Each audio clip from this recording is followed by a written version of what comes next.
আসিফ মাহমুদ এই নিয়োগের অন্যতম হলো জালিয়াতি এক ব্যক্তি। জনগণের কথা ভাবলে হোটেল শেরাটনে গিয়ে বসে মিটিং করে, ইন্টারকন্টিনেন্টালে গিয়ে মিটিং করে বলেন আমরা একটা সমস্যায় ছিলাম, প্রশ্ন ফাঁস হতো, লবিং হতো, বিভিন্ন কিছু হতো, আমরা প্রবলেমগুলো ফেস করতাম বিগত সরকারের সময়ে। এই সময়টাতে এসে কোনো পরীক্ষা নিরীক্ষা ছাড়া একবারে দিয়ে দিবে, এটা তো হয় না। একটা সুন্দর পয়েন্ট বলি, ওয়াসার যে কর্মকর্তা সে বলল যে আমি শুধু সাইন করছি, এমডি স্যার যেভাবে বলছে।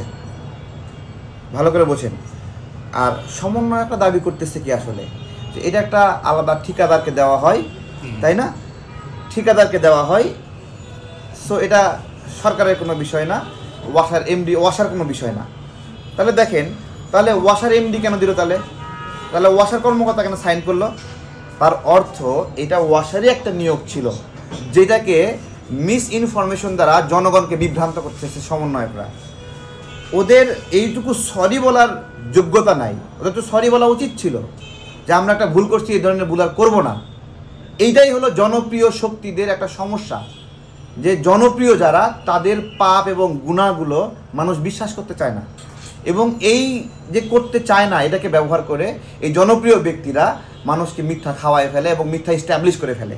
তাহলে যারা এইটা বের করলো, প্রচার করলো, প্রকাশ করলো, ঢাকা পোস্টের বিরুদ্ধে তো 5 কোটি টাকার মামলা করছে গাজী সালাউদ্দিন তানভীরের বিষয়ে, তাই না?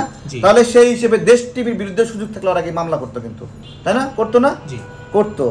এগুলো আমরা খুঁজতেছি। দেখেন, 3 কোটি টাকার ঘটনা কেউ অস্বীকার করতে পারবে? যদি এটা মিথ্যা হতো, তদন্ত কমিটি কেন করলে ইউনূস সরকার? করছে না? কিন্তু দুঃখজনক, সে আগের মতোই 7 দিনের যে তদন্ত কমিটি, সেই 7 দিন এখনও শেষ হচ্ছে না, কোনোদিন শেষও হবে না। আসিফ মাহমুদ এই নিয়োগের অন্যতম হলো জালিয়াতি এক ব্যক্তি।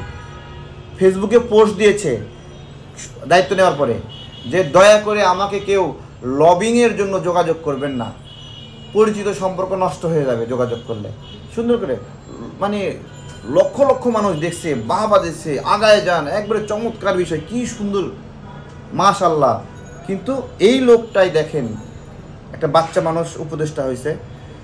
এই অনেকে বলে না যে হলো তরুণদের, আসলে ভাই চোর তরুণের বিরুদ্ধে বলে কিছু নাই, বিরুদ্ধও চোর হইতে পারে, তরুণও চোর হইতে পারে। এটা আজকে প্রমাণিত হয়েছে।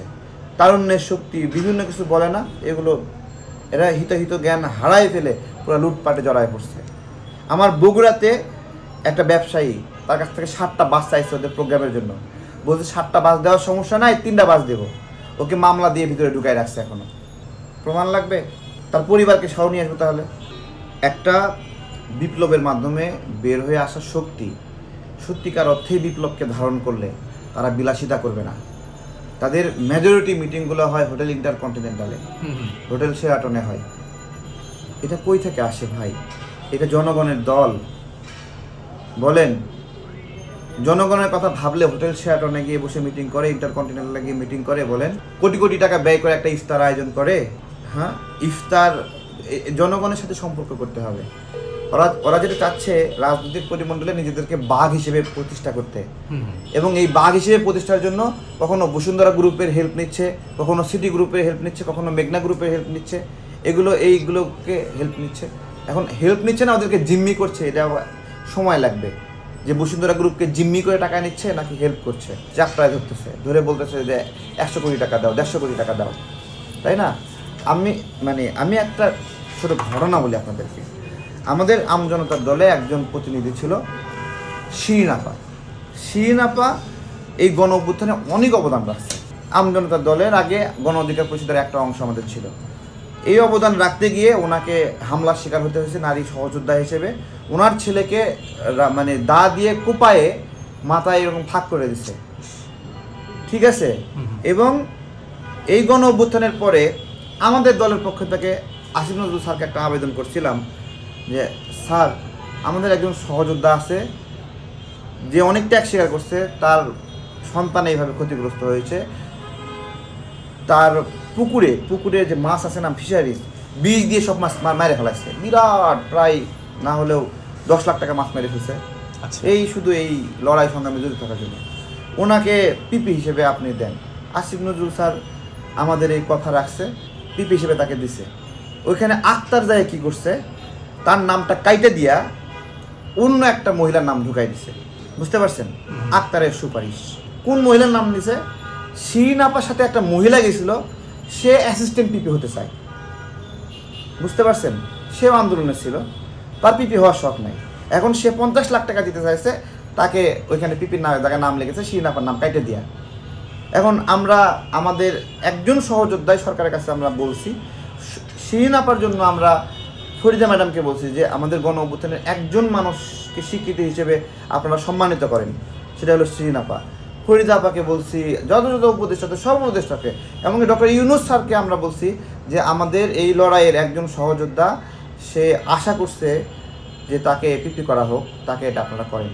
সেই নামটা কাইটা দিয়া 50 লাখ টাকার বিনিময়ে অন্য নাম লিখছে। শিরিন আপা পিপি হয়ে গেছে, পাবলিশ হয়ে গেছে। আমরা আবার গেলাম, বললাম যে এরকম ঘটনা, এটা নাম কাটছে কেন? তখন আবার ওইখানে চেঞ্জ করে শিরিন আপার নাম দিছে। এরপরে শিরিন আপা যখন পিপি হলো, আক্তার শিরিন আপাকে শুভেচ্ছা জানাচ্ছে, আপা আপনার কাম তো হয়ে গেছে। কিন্তু আমরা কিন্তু দেখে আসছি যে নামটা কাটে দিচ্ছে, সে ডাবল স্ট্যান্ডার্ড হয়ে গেছে। তার পিএসকে দিয়ে ফোন দেওয়া হয়েছে 50 লাখ টাকা লাগবে। এখন আপা তাকে 1 লাখ টাকা দিছে, প্রেস ক্লাবের ভিতরে ডাকে 1 লাখ টাকা দিছে, আক্তারের পিএসে 1 লাখ টাকা দিছে। এখন শিরিন আপারে আক্তার হুমকি দিছে, আপা নাম যেরকম দিতে পারি, নাম কিন্তু আমরা কাটতেও পারি, অথচ নামটা কিন্তু সেই কাটছিল।